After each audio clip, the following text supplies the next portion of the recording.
अपूर्ण प्रेम, रोमांच और रहस्य।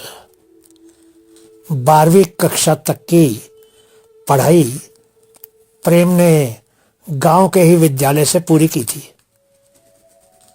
आगे वो बनारस विश्वविद्यालय में दाखिला लेना चाहता था।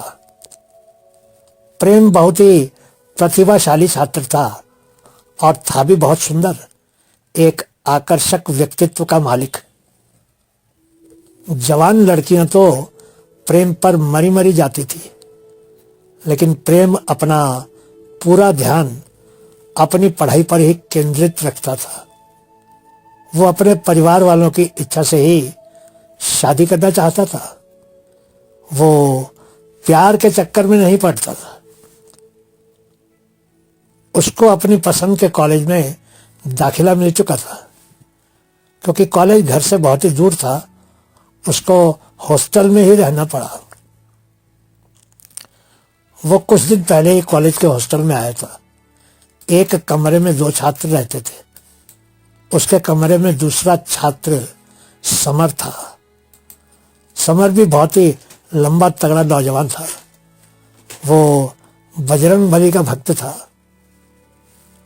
वो हर सुबह स्नान करके पूजा करके ही अपने दिन का प्रारंभ करता था। जब वो पूजा करता था, कमरे से अगरबत्तियों की बहुत मीठी सुगंध आती थी। उस सुगंध से ही आसपास के कमरों के छात्र समझ जाते थे कि सुबह के 8 बज चुके थे। इसके विपरीत प्रेम नास्तिक था और पूजा इत्यादि में उसका यकीन नहीं था। लेकिन सुबह सुबह वो अगरबत्ती की गंध से ही जागता था। जब सुबह वो उठता था तो गुस्से में होता था और वो अक्सर समर से अगरबत्ती के बारे में बहस कर लेता था। नया सत्र शुरू हुए करीब 5 महीने का समय बीत चुका था। हॉस्टल में रहने वाले छात्र दोस्त बन गए थे। दोस्तों में खूब जमने लगी थी। लेकिन प्रेम ने तब तक भी कोई करीबी दोस्त नहीं बनाया था। वो अन्य लड़कों की तरह मौज मस्ती के कार्यक्रमों में ज्यादा शामिल नहीं होता था। एक रात को प्रेम किसी और लड़के के कमरे में था। उधर समर कमरे में अकेला था। गहरी नींद में भी समर अपने हाथ पांव हिला रहा था। उसको देखकर लगता था जैसे वो सपने में किसी को गले से लगा रहा था। समर बीच बीच में चिल्ला रहा था, चले जाओ यहां से, यहां बीच में मत आओ, वो मेरी है, मेरी है, चले जाओ। प्रेम ने अक्सर समर को इस हालत में देखा था, लेकिन उसने कभी भी किसी को इसके बारे में नहीं बताया था। उस सुबह जब समर सोकर उठा और पूजा करने के बाद प्रेम के पास आकर बैठ गया, तो प्रेम ने कहा, यार तुम ये हर रात को किस लड़की को याद करके हाथ पांव मारते रहते हो? है यार गांव में एक लड़की, या अब यूं कह सकते हो कि थी गांव में एक लड़की। क्या तुम उसको प्रेम करते थे? बहुत प्यार। 7वीं कक्षा से 12वीं तक हम दोनों साथ साथ ही पढ़े थे। हमने शादी करने का भी निर्णय ले लिया था, लेकिन गांव के जमींदार के बेटे ने मेरा और मेरी मोहिनी का जीवन बर्बाद कर दिया। एक रात को वो मोहिनी को उठाकर ले गया और फिर उस दिन के बाद मोहिनी गांव में किसी को नहीं दिखी। क्या आप बात कर रहे हो यार, ऐसा कैसे हो सकता है? मोहिनी के घर वाले या गांव वालों ने कुछ नहीं किया? जमींदार का बेटा बात बात पर गोली चला देता है और इलाके की पुलिस तो उसकी जेब में है। तुमने मोहिनी को खोजने की कोशिश नहीं की थी यार। उसने मोहिनी को हवेली के अंदर ही एक कमरे में बंद करा हुआ है और अब तो वो उसकी रखैल से ही हो गई है। जमींदार का बेटा किसी से डरता नहीं है। मैं भी एक दिन उससे भिड़ गया था, लेकिन उसने मुझे जान से मारने की धमकी दे दी। बस इसलिए तो मैं शहर में इस कॉलेज में यहाँ हॉस्टल में आकर रहने लगा।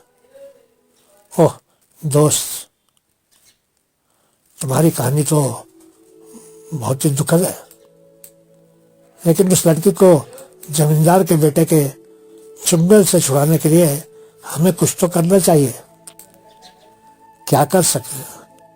जमींदार का बेटा हमारे गांव का राजा ही है। उसके पास 50 बंदूकची हैं जो बात बात पर लोगों को गोली मार देते हैं। हम पुलिस की मदद भी तो ले सकते हैं। मैं FIR लिखवाने गया था, लेकिन पुलिस वालों ने मुझे पीटकर थाने से बाहर फेंक दिया था। अब मैं उस लड़की को भूलने की कोशिश कर रहा हूँ। ऐसे कैसे भूल जाओगे? मैं तुम्हारा साथ दूंगा यार। अगले महीने होली की 1 हफ्ते की छुट्टियां थी। मैं समर को लेकर अपने गाँव गया और वहां से एक दोस्त की मदद से 2 देसी पिस्तौलें खरीदी और समर के साथ उसके गांव चला गया। मैं किसी भी प्रकार का अन्याय नहीं सहन कर सकता था, इसलिए मैं समर की मदद करने को तैयार हो गया था। हम चुपके से रात के समय जमींदार की हवेली में घुस गए और किसी तरह वो कमरा खोज लिया जहां मोहिनी को रखा हुआ था। हमें एक भी गोली चलाने की जरूरत नहीं पड़ी। उसी रात को हम मोहिनी को लेकर हॉस्टल वापस आ गए। हमने मोहिनी को लड़कों के कपड़े पहना दिए थे और उसके बालों को बांधकर टोपी लगा दी थी। वो भी लड़का ही दिख रही थी। अब मोहिनी हमारे साथ हमारे कमरे में ही थी। अब मैं और समर कभी दोनों साथ साथ बाहर नहीं जाते थे, क्योंकि मोहिनी को अकेला नहीं छोड़ सकते थे। जब कोई हमारे कमरे में आता था तो हम मोहिनी को बाथरूम में बंद करके बाहर से ताला लगा देते थे और पूछने पर कह देते थे कि बाथरूम खराब था इसलिए बंद कर रखा था। मोहिनी वास्तव में ही बहुत खूबसूरत थी। एकदम संगमरमर की मूर्ति ही दिखती थी वो। समर और मोहिनी दोनों ही एक दूसरे को बहुत प्रेम करते थे, लेकिन हमारे कमरे में वे दूरी बनाए रखते थे। मोहिनी ने बताया कि जमींदार का बेटा उसको धमकाकर उसके साथ संबंध बनाने के लिए मनाता रहता था, लेकिन 1 हफ्ते में जमींदार के बेटे ने कभी मोहिनी के साथ जबरदस्ती नहीं की थी। वो ठाकुर था, इसलिए वो चाहता था कि मोहिनी मन से उसकी हो जाए। ये बात तो जमींदार में अच्छी थी कि वो बलात्कारी नहीं था और मोहिनी अब तक पवित्र थी। 1 हफ्ते के बाद एक शाम समर बाजार से कुछ लेने गया, लेकिन वो वापस नहीं आया। सुबह को भी जब वो नहीं आया तो चिंता बढ़ने लगी। मैंने उसके दोस्तों से पूछा तो किसी ने बताया कि पिछली रात को समर को गेट पर कार से आए 2 लोग मिले थे जो उसको कार में ले गए थे।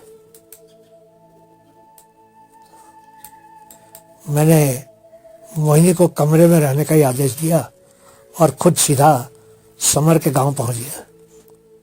मालूम चला कि समर को जमींदार के आदमी उठाकर ले आए थे और उसको अब खूब मारपीट कर मोहिनी का पता पूछ रहे थे।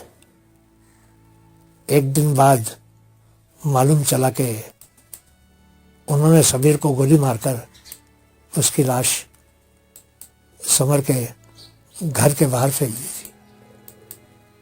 मैं समर के घर गया और उसके माता पिता को बताया कि मैं समर का दोस्त था, लेकिन मैंने उनको ये नहीं बताया कि मोहिनी मेरे पास थी और समर को क्यों मारा गया था। शाम को ग्लानि और पाप का भाव लिए मैं हॉस्टल वापस आ गया। मोहिनी बैठी आंसू बहा रही थी। जब मैंने उसको समर के बारे में बताया तो वो बेहोश हो गई। मैं पानी छिड़क कर उसको होश में लाया और उसको चुप रहने को कहा। अगली सुबह ही मैं उसको लेकर अपने गांव गया और मैंने पूरी कहानी अपने बड़े भाई और पिताजी को बता दी। उन्होंने मोहिनी को हमारे घर में शरण दे दी। धीरे धीरे मैं मोहिनी के बारे में कुछ ज़्यादा ही सोचने लगा और हर 2-3 दिनों में हॉस्टल से घर वापस आने लगा। मैं जानता था कि वो अपने अपूर्ण प्रेम की अग्नि में जल रही थी। करीब 1 महीने के बाद एक दिन अचानक ही मुझे लगा कि मोहिनी मुझे बहुत अच्छी लगने लगी थी। मैंने अपने बड़े भाई से बात की और उसने मेरे पिताजी से बात की। उन्होंने मेरी मदद की और मुझे और मोहिनी को शादी के बंधन में बांध दिया और गांव से करीब 2000 किलोमीटर दूर मुंबई में एक रिश्तेदार के घर भेज दिया। मैंने और मोहिनी ने रिश्तेदार के घर पर रहना शुरू कर दिया, लेकिन कोई हमारी शादी की सच्चाई के बारे में नहीं जानता था। मैंने MBA की पढ़ाई पूरी की और एक नौकरी भी पा ली। अब मैं और मोहिनी अपने फ्लैट में रहते हैं और हमारे 2 बच्चे भी हैं।